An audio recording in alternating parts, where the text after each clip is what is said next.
حسینیت اور ملائیت سلطان باہو اور علامہ اقبال کے فکری اشتراک کا ایک پہلو۔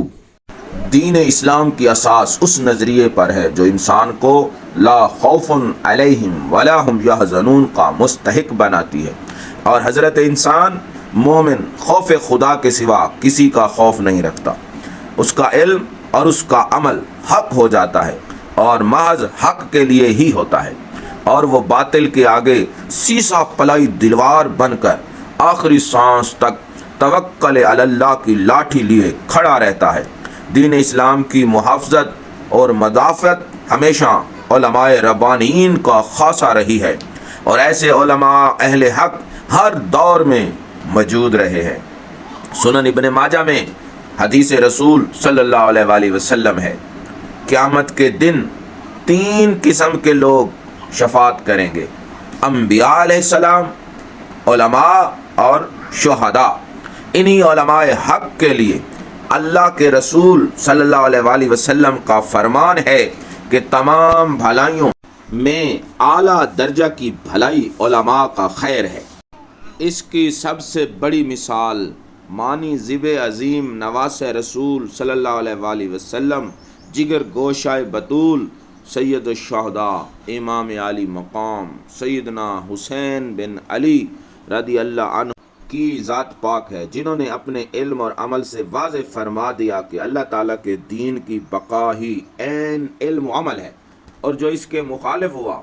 اس کا علم و عمل بے مقصد، بے معنی اور بے کار ہوتا ہے۔ عاشق و مؤدب سادات سلطان العارفین سلطان باہو رحمۃ اللہ علیہ نے اس عظیم فلسفہ کے موتیوں کو اپنے عارفانہ کلام کے ہار میں اس انداز سے پرویا ہے: جے کر دین علم وچ ہوندا سر نیزے کیوں چڑھ دے ہو، 18,000 جو عالم آ وہ اگے حسین دے مردے ہو، جے کچھ ملاحظہ سروردہ کر دے تا خیمے تمبو کیوں سڑ دے ہو، جے کر مندے بیت رسولی پانی بند کیوں کر دے ہو، پر صادق دین تنہاں دے باہو جو سر قربانی کر دے ہو۔ علماء خیر و حق کے برعکس علماء سوء کی روش نفاق، نفرت، تشدد، تعصب اور تفریق و تقسیم بالفاظ دیگر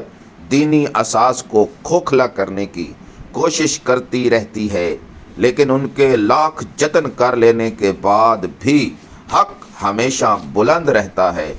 دین متین کے عالمی و آفاقی تصور کو سیاسی اور ریاستی عہدوں کے لالچ کے لیے خود ساختہ تفرقوں کے دائروں میں قید کرنا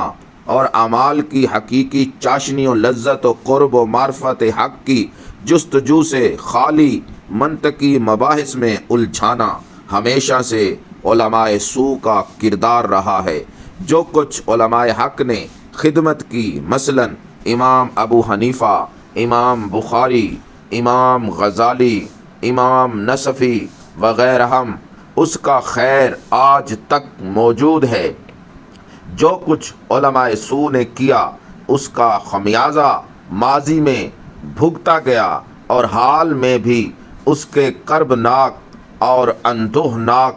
نتائج کا امت مسلمہ کو سامنا ہے۔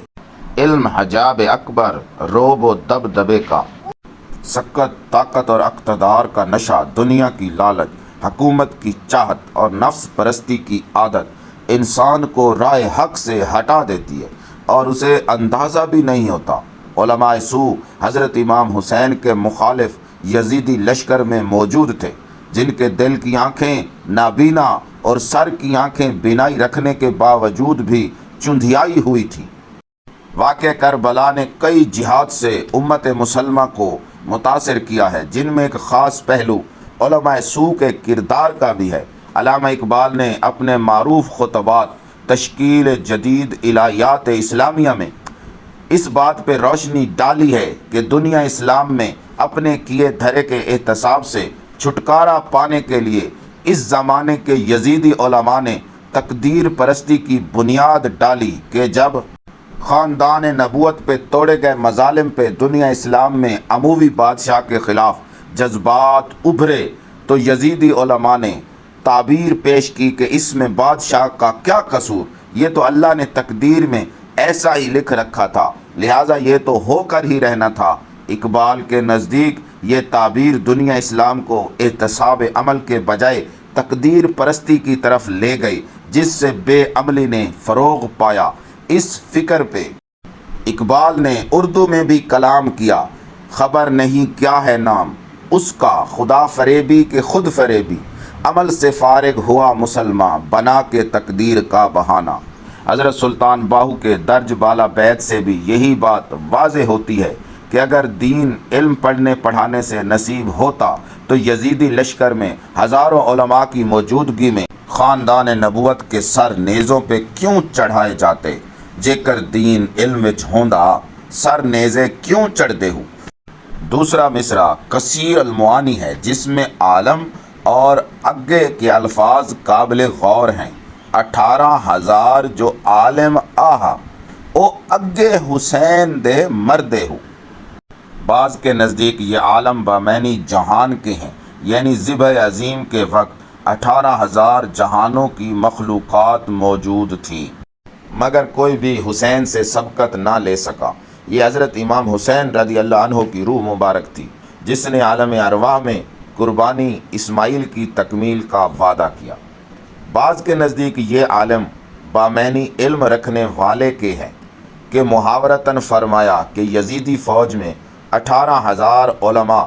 گھسے بیٹھے تھے، مگر امام حسین رضی اللہ عنہ سے پہلے کسی نے ظلم و فسق کے خلاف جان کا نذرانہ نہیں دیا۔ اس مصرع میں اگے کا لفظ بھی بہت ذو معنی ہے، ایک معنی سے ہے پہلے اور دوسرا معنی ہے کہ 18,000 تعداد تھی ان ملاؤں کی۔ وہ اگر دین جانتے ہوتے تو وہ نہتے و بے سر و سامان سیدنا امام حسین کے آگے ڈھال بن کر کھڑے ہو جاتے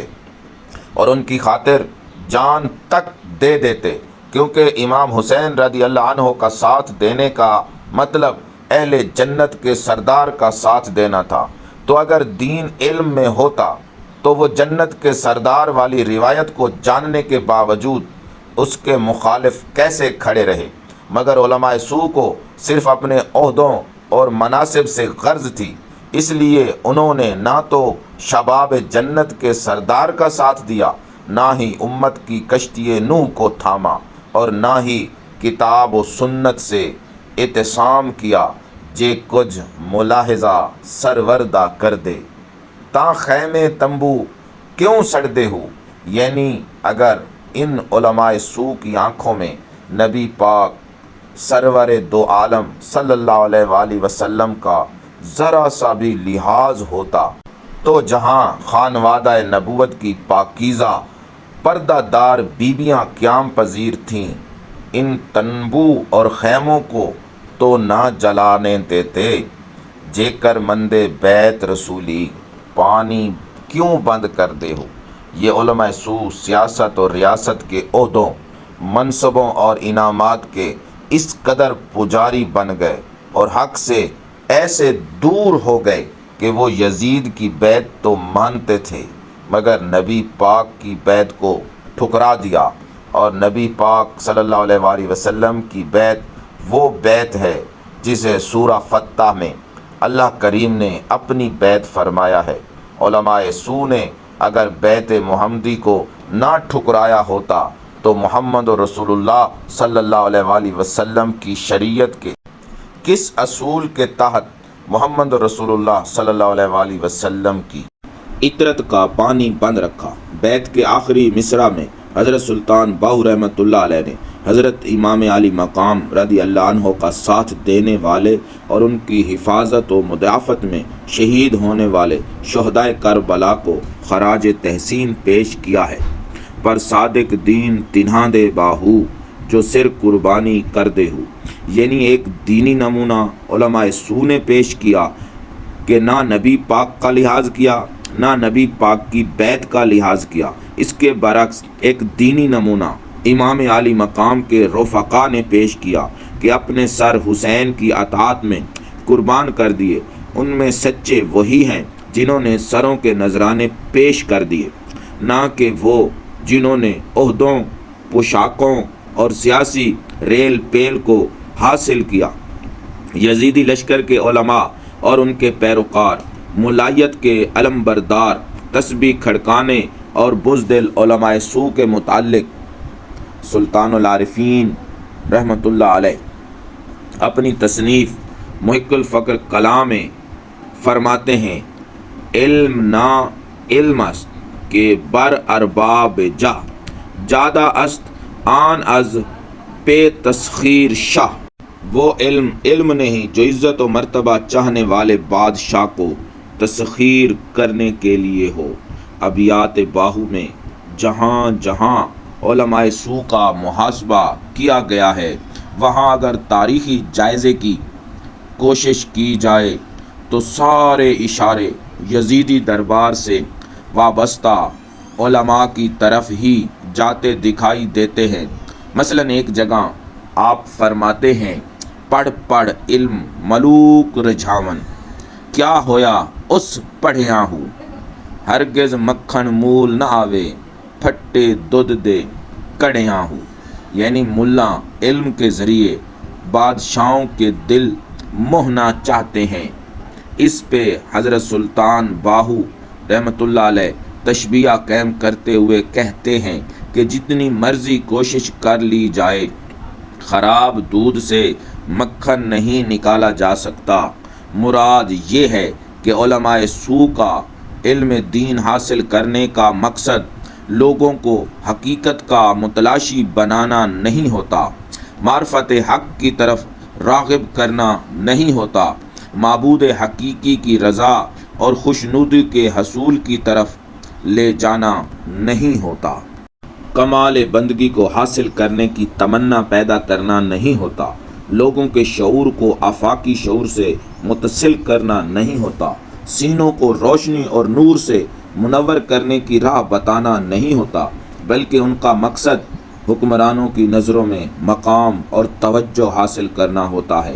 اسی کے لیے وہ کبھی سریلے اور کبھی بھڑکیلے وعظ فرماتے ہیں۔ اس مقصد کے لیے وہ اپنے مقتدیوں اور شاگردوں کو استعمال کر کے عہدوں، منصبوں اور دیگر مرعات کو حاصل کرتے ہیں، جس سے کبھی بھی خیر کا چشمہ نہیں پھوٹے گا۔ اس سے ہمیشہ تفرقے پھوٹتے ہیں، نفرتوں کی تجارت ہوتی ہے، تشدد پہ اکسایا جاتا ہے، مار کٹائی اور جلاؤ گھراؤ کی ترغیب دی جاتی ہے، اپنی سستی، شہرت اور اقتدار کے لیے جتھے بنا کر ریاستوں کو بلیک میل کیا جاتا ہے۔ ایسی حرکتوں سے بھلا اسلام کو کیا فروغ ملے گا؟ اس لیے سلطان باہو اپنے کلام میں جا بجا یزیدی علماء کی روش پہ گامزن علماء سو کا کڑا محاسبہ کرتے ہیں اور ایک مقام پہ فرماتے ہیں، جتھے ویکھن چنگا چوکھا اتھے پڑھن کلام سوائی ہو، کہ جہاں ویلیں زیادہ ملیں وہاں زیادہ اچھا واز کرتے ہیں اور میزبان کے لیے زیادہ دل و جان سے دعائیں مانگتے ہیں۔ یہی عمل یزیدی علماء سو کا تھا کہ مال و دولت کی لالچ میں پڑ گئے اور اطرت سے اعتصام ترک کر دیا۔ علماء سو کی نفسیات کو عارف لاہوری علامہ محمد اقبال علیہ رحمہ نے جا بجا بیان کیا ہے۔ دل ملا گرفتار غمی نیست، نگاہ ہست در چشمش نمی نیست، از آن با گریختم از مکتب او کہ در ریگ حجازش زمزمے نیست۔ ملا کا دل بقائے امت کے غم میں گرفتار نہیں، کیونکہ اس کے پاس آنکھ تو ہے، اس میں نمی نہیں۔ اس کے مکتب سے میں اس لیے نکل آیا ہوں کہ ملا کے حجاز کی ریت میں کوئی زمزم کا چشمہ نہیں ہے۔ فلسفہ شہادت امام حسین دین اسلام کی حقانیت کے مقدمہ پر قائم ہے، اور اس فلسفہ کا رخ اہل تحقیق اور اہل شعور کو علماء حق اور علماء سو میں تمیز و تفریق، ملائیت اور حقیقت میں امتیاز، اور ورد و وظائف والے صوفی اور جہاد زندگانی والے صوفی کے درمیان فرق کرنا سکھاتا ہے، جیسا کہ اقبال نے اس فرق کو واضح کیا ہے۔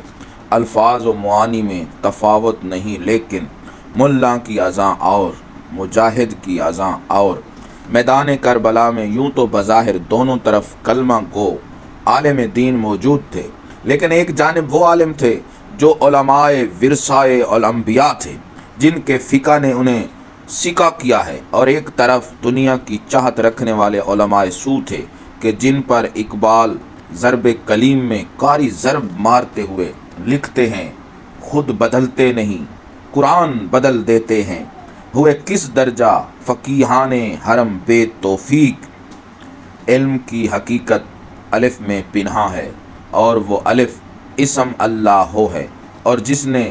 اللہ تعالیٰ کے اسم مبارک کے علم کو جان لیا، اس نے علم سے معلوم کو پا لیا۔ کربلا کی ریت پر حسینیت اسی علم الف کا علم بلند کیے تھی، جسے اہل نظر کے سوا کوئی کیوں کر دیکھ سکتا تھا۔ حضرت امام حسین رضی اللہ عنہ بائے بسم اللہ کے علم کے مظہر و امین اور قرآن کی روح سے ذبح عظیم ہیں، جیسا کہ اقبال نے آپ کو مخاطب کر کے کہا: اللہ اللہ بائے بسم اللہ پدر، مانی ذبیح عظیم آمن پسر۔ اللہ اللہ آپ رضی اللہ عنہ کے والد ماجد بسم اللہ کی بات ہے، اور بیٹا یعنی حضرت امام حسین رضی اللہ عنہ وافدینہ بذبیح عظیم کا مطلب و مفہوم بن گئے۔ دین کو خشک علم میں پنہا سمجھنے والوں کو سلطان العارفین نے وعید سنائی تھی کہ اگر دین علم میں ہوتا تو اہل بیت اطہار رضی اللہ عنہم کے مبارک سر نیزوں پر کیوں چڑھائے جاتے۔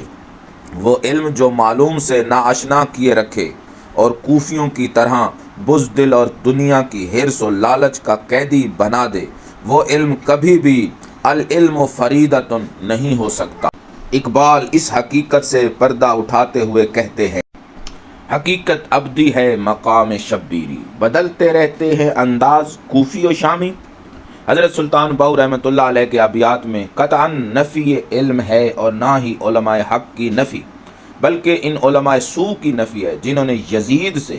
دنیاوی مفاد حاصل کرنے یا اس کے خوف سے امام حسین اور اہل بیت اطہار رضی اللہ عنہم کے مناقب، فضائل اور عظمت کو جاننے کے باوجود یزید کی حمایت کی،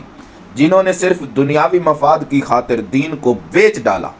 یہی وہ یزیدی سوچ ہے جو آج بھی دین کا لبادہ اوڑھے اغیار کی غلامی اور ان کی غلامانہ سوچ کو اپنے لیے باعث افتخار سمجھتی ہے۔ وہ سوچ آج بھی عوام کو نفرتوں اور تشدد میں الجھاتی ہے، اور پارلیمنٹ میں پہلے اپنے لیے ایک عدد کرسی کی خواستگار ہوتی ہے، پھر اپنے فرزند کے لیے جو عالم ہو یا نہ ہو، اور خاندان کے لیے چاہے وہ قابل ہو یا نہ ہو۔ ایسوں کے لیے آقا کریم صلی اللہ علیہ وآلہ وسلم کا فرمان ہے، جسے مشکوٰۃ شریف میں بحوالہ مسند احمد نقل کیا گیا ہے: جس شخص نے اس علم کو جو اللہ کی خوشنودی حاصل کرنے کے لیے سیکھا جاتا ہے،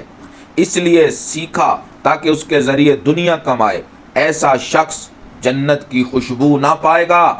یہ علماء سو آج بھی اپنے سیاسی مفادات کے تحت امت کو تقسیم در تقسیم کرتے ہیں، جنہوں نے تکبر و عناد، حسد و بغض اور دشنام ترازی کو اپنا شیوا بنا لیا ہے۔ امام حسین رضی اللہ عنہ کا کردار پورے واقع کربلا میں ایک مصلح کا تھا۔ آپ کی ساری جد و جہد امت کی اصلاح اور امر بالمعروف اور نہی عن المنکر کے لیے تھی۔ اسی لیے سیدنا امام حسین رضی اللہ عنہ جب اہل بیت اطہار کے ہمراہ حجاز مقدس سے کوفہ کی جانب چلے تھے تو آپ صلی اللہ علیہ وسلم اپنے وصیت نامہ میں اپنے برادر محترم محمد حنفیہ نفس